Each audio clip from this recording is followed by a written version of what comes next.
allies of Israel condemned a sharp rise in attacks on Palestinian civilians by Jews who are armed and who've settled in the West Bank, the other Palestinian territory, along with Gaza, which has been occupied by Israel.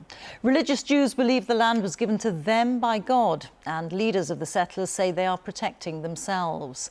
From the West Bank, our international editor Jeremy Bowen sent this report. Where the Judean desert tumbles down to the River Jordan lies a tiny community of Palestinian Bedouins. It's called Arab il-Mlihat, and it looks timeless. But the shockwaves of the war in Gaza have reached here, changing lives and threatening them. The village, really just a family compound, lies a few minutes from an illegal outpost of Jewish settlers who came calling a few nights ago.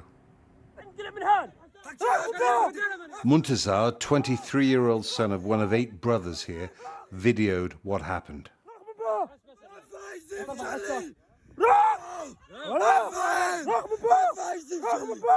The settlers accused them, falsely the family said, of stealing their goats.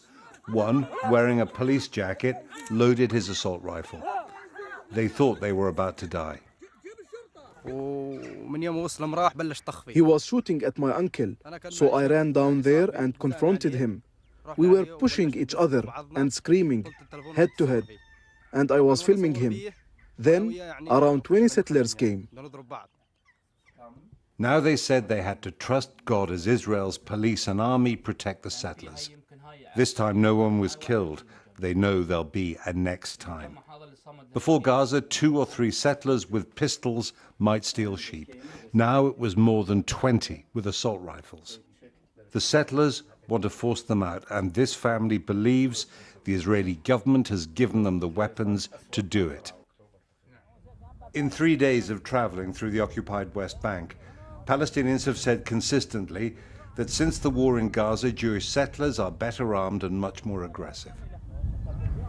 At Susia, south of Hebron, soldiers checked us out. One told an Israeli colleague that he was a traitor for visiting Palestinians. They filmed us, but took much less interest in what had happened a few miles down the road. The village of Kirbit Zanuta had been bulldozed, activists said last night.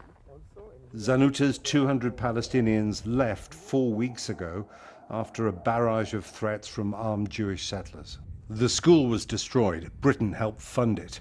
The project was called Supporting Palestinians at Risk of Forcible Transfer. Activists said settlers did it to make sure the Palestinians would never come back. Someone drew Jewish Stars of David.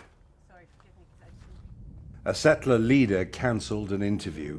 The police said they were waiting for a complaint. In fact, Zanuta's Palestinians have petitioned Israel's Supreme Court.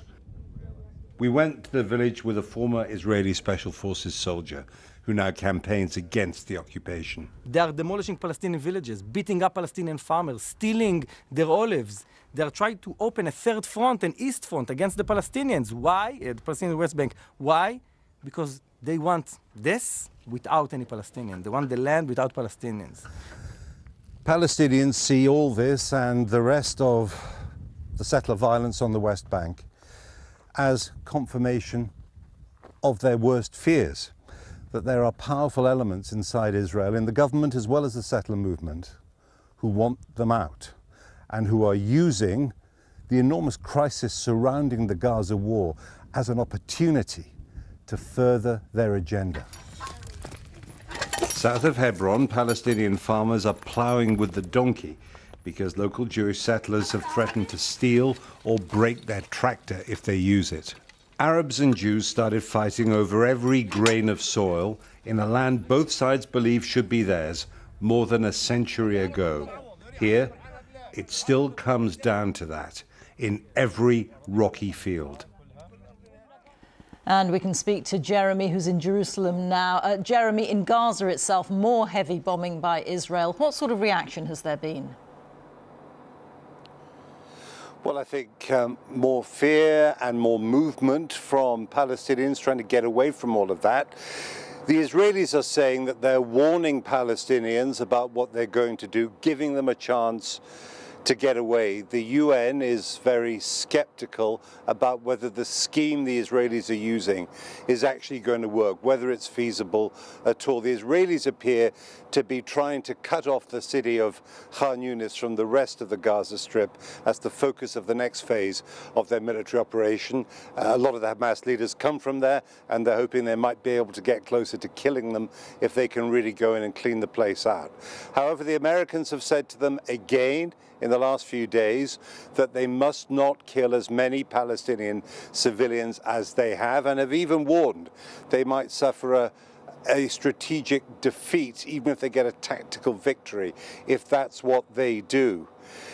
You know, I think at the moment, depressingly, there is now this awful rhythm, daily rhythm of war, of the strikes, of the deaths, of the UN saying it's struggling to get the humanitarian aid in that people need. And what we have to conclude is that this is going to go on, I think, for weeks, months, into next year.